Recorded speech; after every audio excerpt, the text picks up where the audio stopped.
Akkam jirtu kabajamtoota daawwattoota hordoftoota Royal Team nagaa waaqayyoo lafa jirtanitti isiniif haa baay'atu jecha ani kennaan jedhama. Royal Team irratti daayirikteeraa yookaan itti gaafatamaa garee Royal Teamiti. Royal Team gruupiidha. Gruupiin kun yeroo garagaraatti diraamaa garagaraa, fiilmii garagaraa, baacoo garagaraa isiniif dhiyeessaa ture. Keessumatti bifa konsertii garagaraatiin hawaasa biratti bifa aartii calaqqee aartii hedduu agarsiisaa ture. Uummata birattis jaalatama guddaa argatee bu'aa aartii tokkos calaqqee tokkos uummata barsiisuu irratti hirmaateera. Keessumaa gama fiilmii, diraamaa, koomedii waan akkanaa irratti baay'ee hirmaataa kan turedha. Fakkeenya isiniif kaasuuf fakkeenya fiilmii Imimmaan jedhu baay'ee daawwattoota biratti jaalatama hedduu kan argate isiniif gumaacheera jechuudha.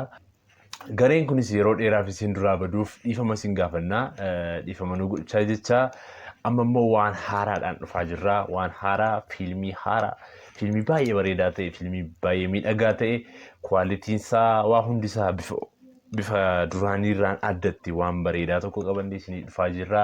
Namoonni bifa garagaraatiin keessaan nu dubbistanii koomentiidhaan nu gaafachaa, nu iyyaafachaa turtan, yaada nuuf kennaa turtan galatoomaa. Fiilmichis hojii isaa hundumtuu xumuramee guyyaa eeggachaa jira isin biraa ga'uudhaaf. Hagasitti isinis yuutuubii keenya Royal Team jedhu subscribe, like, share gochuudhaan nu bukkee dhaabadhaa isiniin jennaa. Fiilmii mata dureen isaa Hawwii jedhu yeroo dhiyootti isin dhaqqabaa. Yeroo baay'ee aga fiilmii diraamaan yeroo dheeraatti dadhabdee hojjettee gama daawwattootaatiin hagi share godhan, like godhan, subscribe godhan haga xiqqaadha. Kanaaf uummanni keenya subscribe gochuudhaan, like gochuudhaan, share gochuudhaan hojii aartii wal bukkee haa dhaabannu, walaa jajjabeessinu. Nama tokko warra hojjetu irratti garee tokko qofa irratti hin dhiibnu. Gaheen nuti baachuu qabnu subscribeidhaan, likeidhaan, shareidhaan, promotion gochuudhaan, kallattii danda'ameen beeksisuudhaan, social media qaban irratti beeksisuudhaan aartii kana bukkee haa dhaabannu isiniin jenna.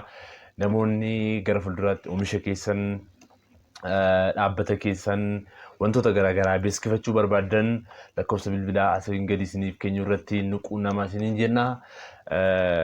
Fiilmii haaraa faana turtii gaarii. Let's go.